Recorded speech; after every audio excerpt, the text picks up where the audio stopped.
Planning a wedding and feeling overwhelmed? Simply Eloped makes it easy. With over 14,000 elopements and vow renewals planned and 37 stunning U.S. destinations, the planners at Simply Eloped have you covered. Their all-inclusive packages connect you with over 700 top-tier vendors, cutting stress, cost, and complexity. And no two packages are alike because they customize it for you. Your story deserves ease. Let them handle the hard stuff. You just show up and say, I do. Start at simplyeloped.com.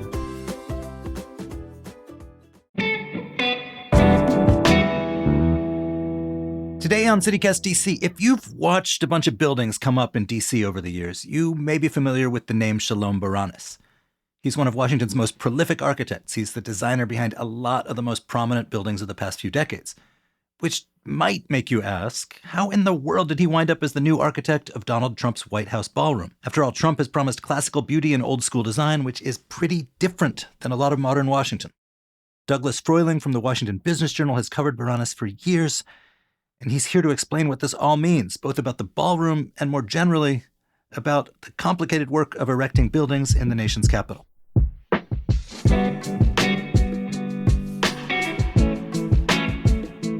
Today is Monday, December 22nd. I'm Michael Schaefer, and here's what DC is talking about.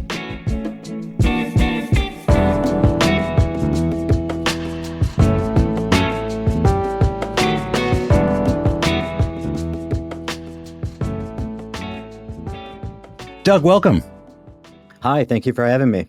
All right, so there's been news about the ongoing White House ballroom. It seems to be some news every single day. Yeah, so a bunch of preservationists sued over the demolition of the East Wing.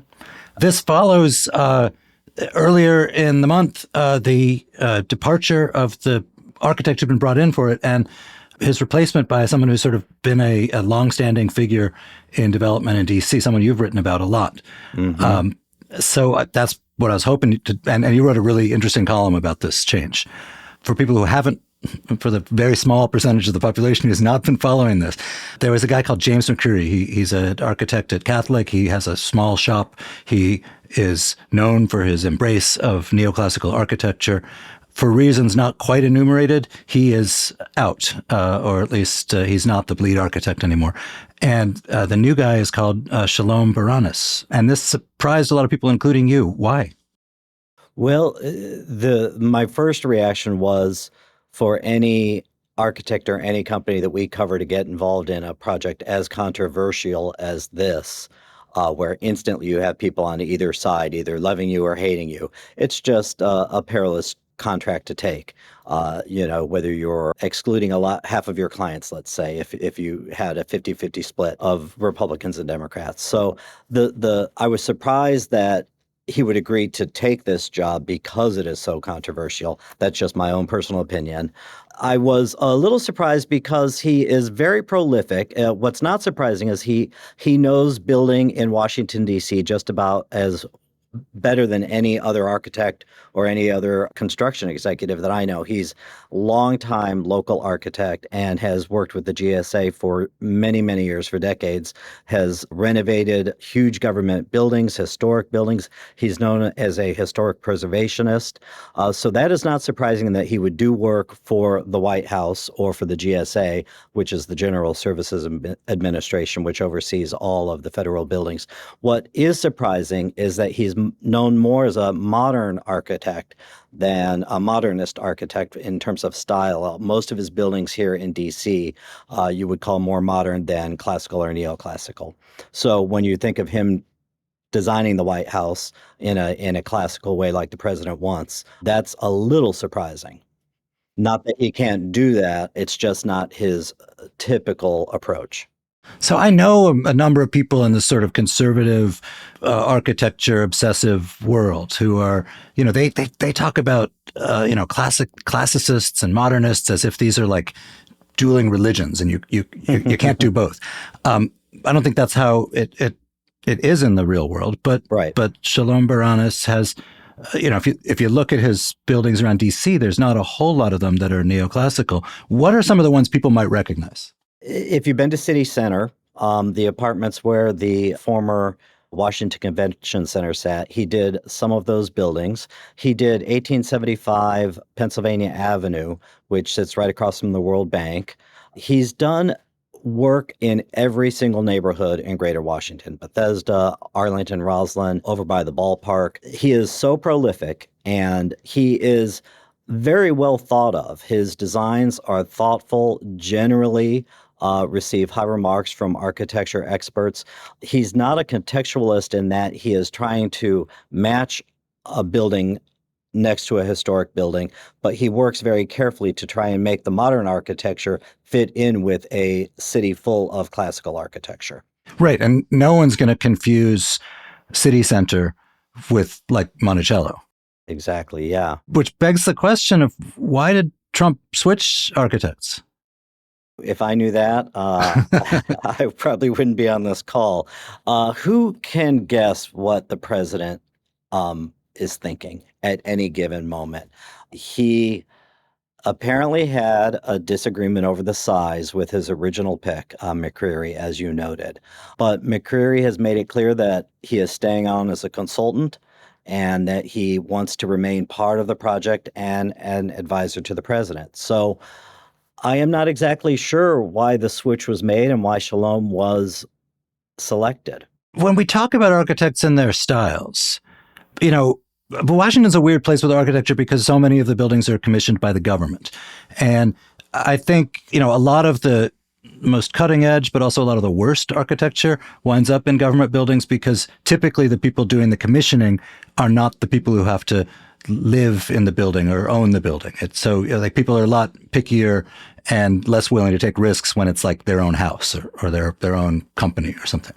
In this case, though, it seems like Trump himself is so personally vested in this project that he is becoming like a very involved client in ways government often isn't. You might call him the client from hell. I think most architects and builders have always those clients that are the problem clients. And, you know, nothing political in the statement, but he is very, very involved. He wants what he wants. He wants to have it done the way he wants, and he wants to pay what he wants. And this may be something of a culture shock for people who are accustomed to working with like a government bureaucracy. Yeah, I would say that in Washington, we do have some safeguards with the National Capital Planning Commission and the Commission on Fine Arts, which are bodies that are supposed to review projects in the federal city or federal projects. They don't only review federal projects. They might review a private property or private project near the White House or near the federal city. But they are stacked with experts who should bring some sensibility to the buildings that we are building here in the nation's capital. Although Trump has, in fact, particularly at the National Capital Planning Commission, installed loyalists and actually like really important, powerful White House people on this board that is not typically full of really important, powerful people. Right. Usually names that you wouldn't know. Yeah, on these boards. So I suspect they may not be giving him as much trouble as they might in a different circumstance. That's clearly the goal. But, you know, someone like Shalom Baranes is very good at navigating these sort of unique to DC processes. He is. He's the best in the city. You know, he knows how to work with the GSA. He knows how to work with the neighborhoods. He knows how to work with the city. There are so many levels to get something done in this city, and he has been in all of the rooms. He has a large firm. Our most recent count was about 65, 70 employees. That could go up, it could go down depending on the economy. His billings last year were about 20 million architectural billings. So he does come with some size, and he comes with the reputation that he can reach out to anyone for assistance as a consultant. He can assemble a great team to get the project done and make it right. He knows everyone, and he can get things done, definitely.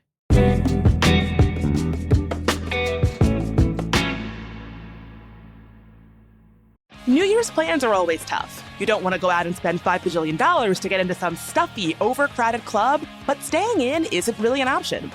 Look no further than the Black Cat New Year's Swing Ball. It's DC's most legendary and longest-running big band night, with non-stop music from Peaches O'Dell and her big band orchestra. Plus, games and fun for just $35, and it's one of the best deals in town. no dress code, and a relaxed atmosphere that caters to everyone. Grab your tickets at blackcatdc.com now. That's blackcatdc.com. Do we have any sense of what or any ideas this architect may have for the East Wing and what it's going to look like? No, he has not said anything at all. Shalom Baranes has not said anything about the design. He's not granting interview requests right now. Not a surprise. The president speaks for the project. The president has spoken about the project many times and has painted a vision of what he wants. It keeps getting bigger. It keeps getting grander. And, within reason, he'll achieve some of that. And if an architect like Shalom Baranes can temper the vision somewhat and rein him in, I think that's going to be key here. Whether that's possible or not, I guess, remains to be seen. Are there other buildings that he has built before that people who follow this stuff are using as comparisons of other buildings that Shalom has built before? Yes. Nothing that I have heard specifically. Nothing in comparison. He's done so many renovations of large federal buildings. Think the size of building that would be in Federal Triangle, the 1920s neoclassical building. He is an expert at renovating those. And he's done the GSA headquarters on F Street Northwest. He's done the Pentagon. He's done the Department of Agriculture South building, which was split up into pieces and renovated over time. So I guess you could look at those for an example of somewhat the kind of aesthetic he could bring to classical buildings and how they would interface with the design of the White House. Just so we know, what is the current status of the remodeling? I know they knocked down the East Wing. Has stuff gone up? They've knocked down the East Wing. They are apparently doing construction work. In fact, the president made a joke recently about First Lady Melania Trump not liking the construction work going on. So there is construction work going on. Nobody knows quite what it is. It's, I'm assuming, some prep work, maybe some utility work. There supposedly was a bunker underneath the East Wing, whether they're doing something with that, site work, things like that, before they take the plans to the NCPC and the Fine Arts Commission, again, the National Capital Planning Commission and the Fine Arts Commission. So your publication, the Business Journal, covers development and real estate pretty intensely. DC, like any other city, there are vogues that come in and out of style for new buildings.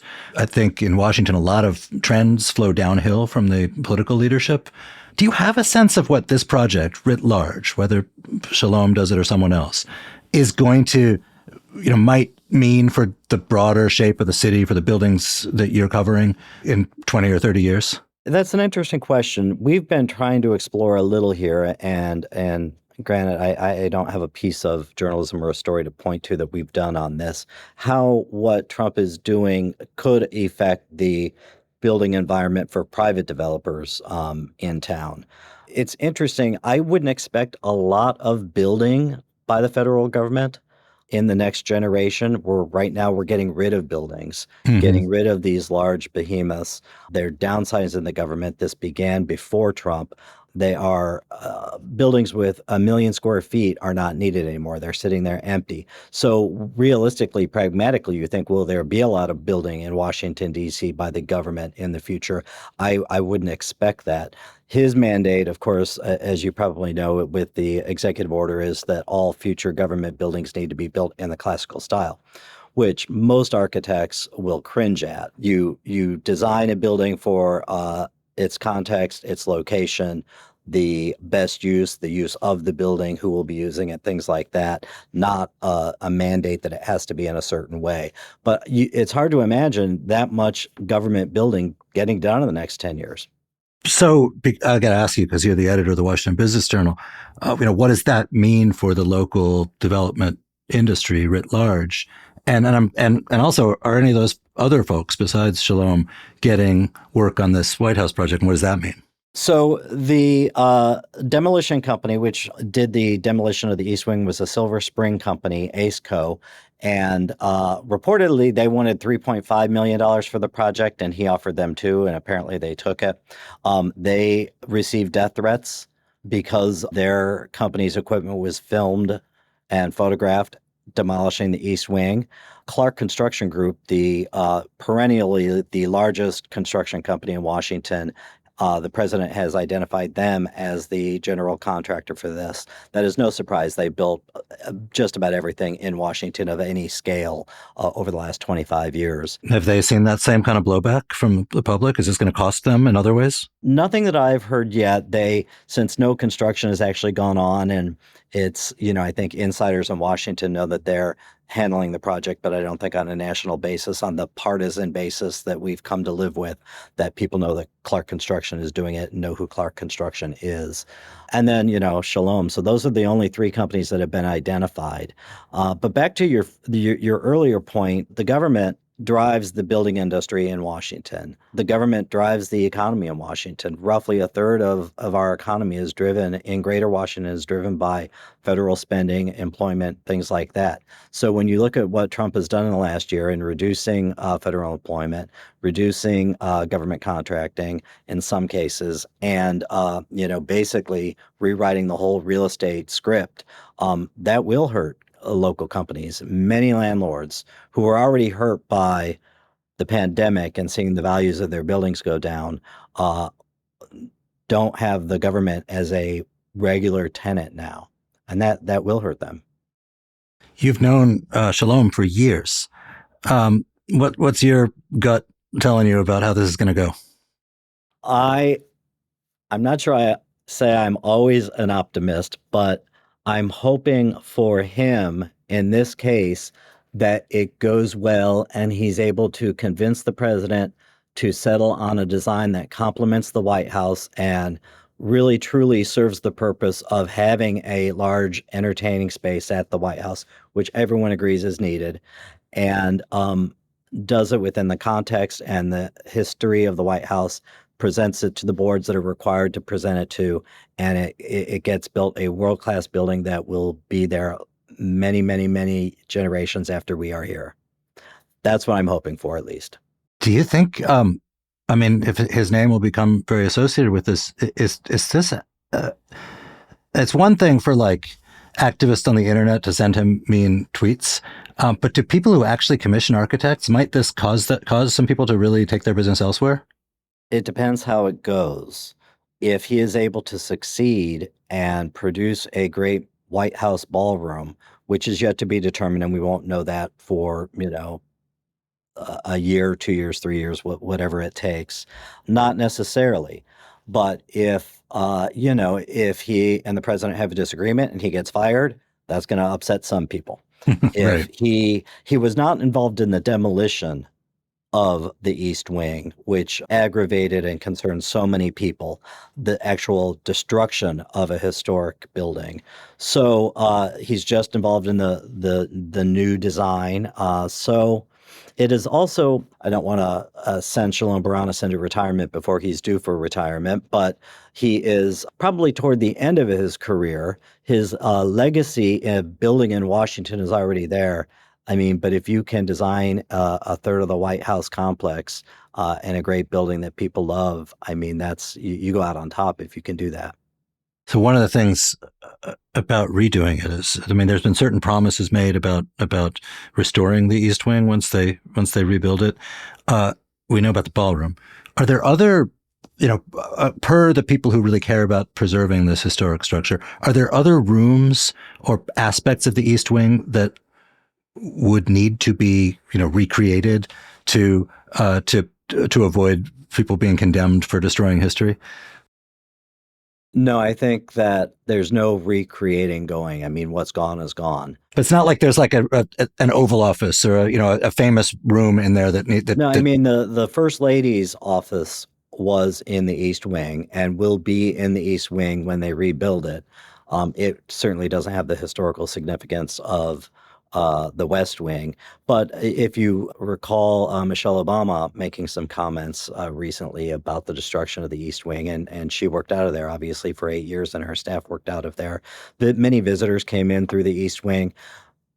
Preservationist historians will argue and can argue over what was lost in the demolition of that. Mm-hmm. I think most people would agree that it was not as significant historically as the West Wing or the main White House, obviously.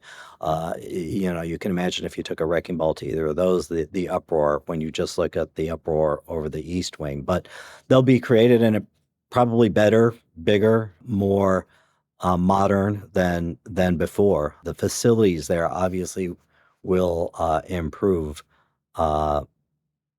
Just when you think about basic things like disability and access and square feet and technology and things like that we're all used to in a modern building. Doug, thank you so much for being here. Oh, thank you for having me.